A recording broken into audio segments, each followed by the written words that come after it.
Last month, I worked a dream live at the IASD conference in Ashland, Oregon.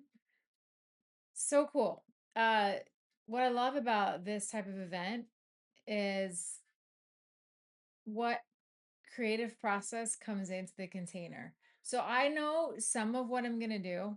I had this whole concept of how I was going to work this dream. And then another dream worker was in front of me and she opened something else up. And it was so different than what I thought I was going to compliment her with. And then I was like, okay, I'm going to try this.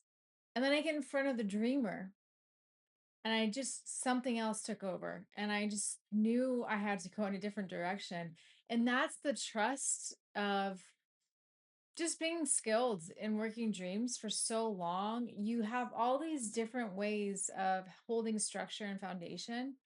And then when you just start flowing and something creative takes over, to me, that feels so fulfilling. I love this kind of experience, and I hope that more of this continues in more rooms because when the unconscious is at work, it's just incredible what is possible and surprising and spontaneous.